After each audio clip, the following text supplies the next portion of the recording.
Good afternoon, everyone. Today's the first day of math enrichment, so I want to go through the expectations.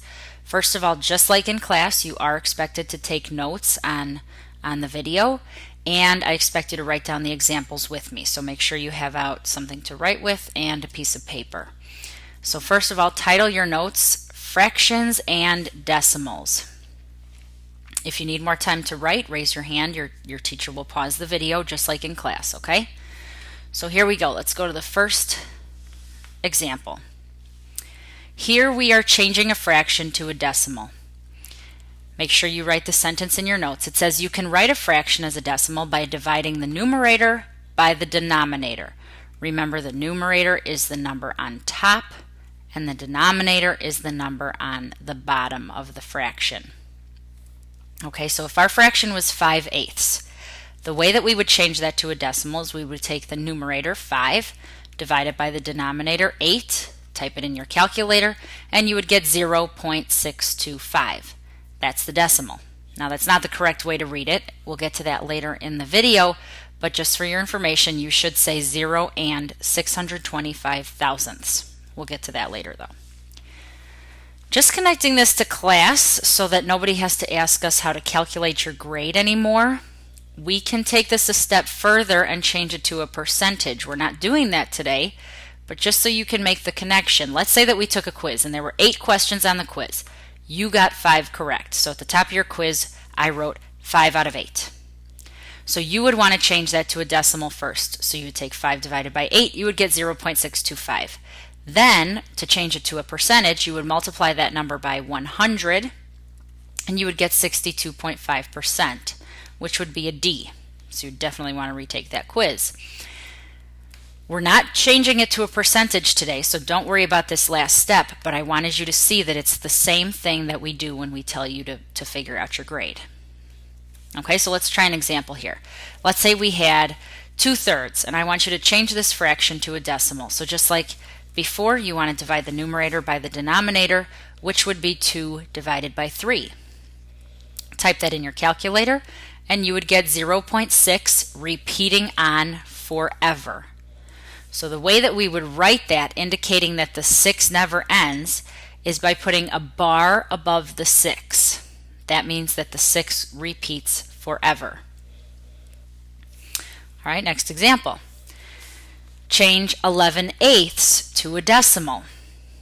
If you notice here, we have an improper fraction. The numerator is larger than the denominator, and you'll see what happens when we divide this.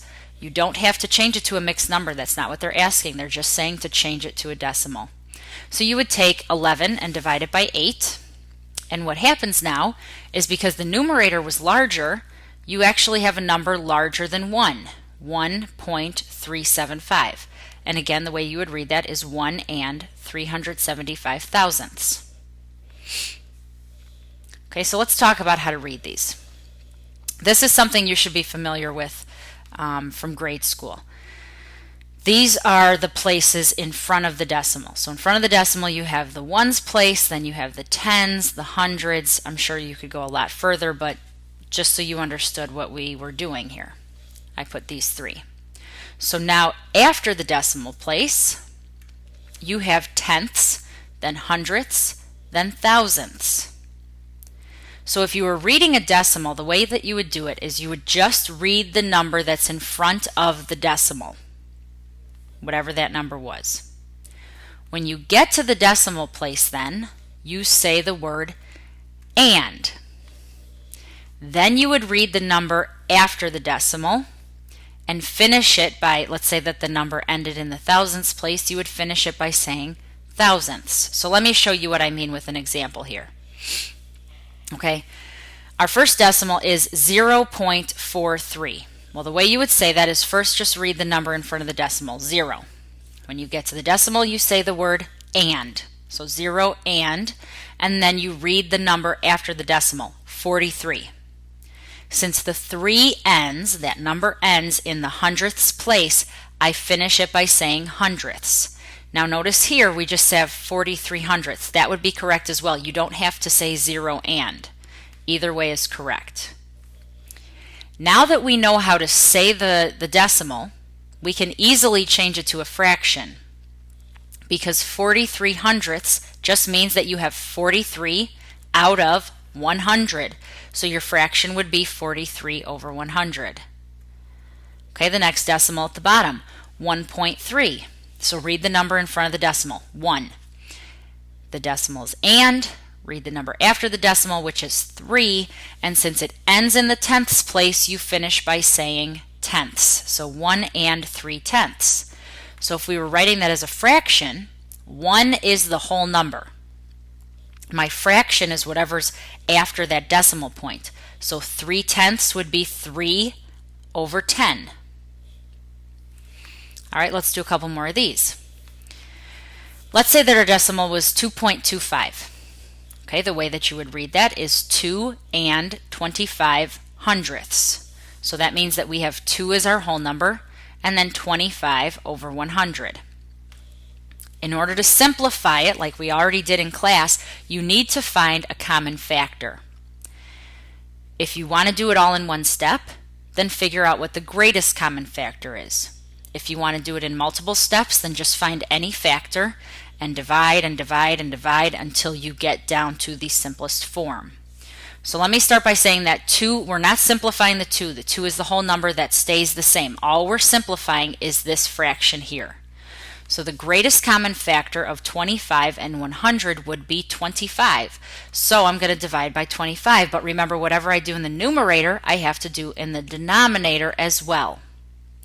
So this would simplify to 2 and 1/4 because 25 divided by 25 is 1 and 100 divided by 25 is 4. All right, let's take a look at our next decimal, 5.08.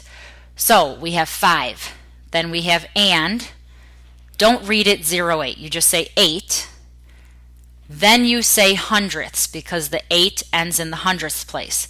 That indicates that this needs to be a 0 because it's ending in the hundredths place. So 5 and 8 hundredths.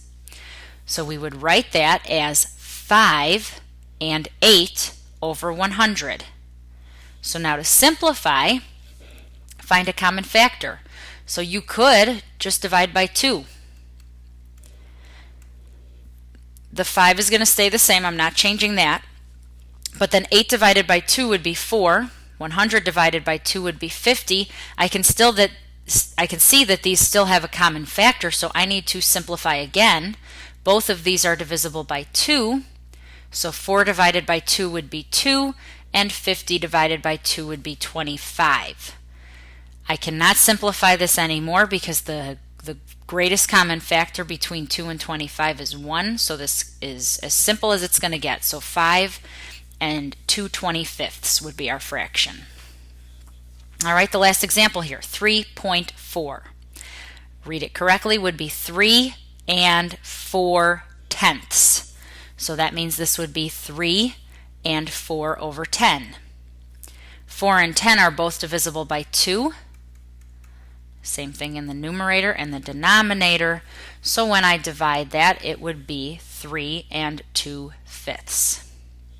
That's it for today, guys. You're going to do the show what you know, and then you'll split up into the mastered it group, the working on it group, and if you need to rewatch the video, you can rewatch it after you do the show what you know. Bye-bye.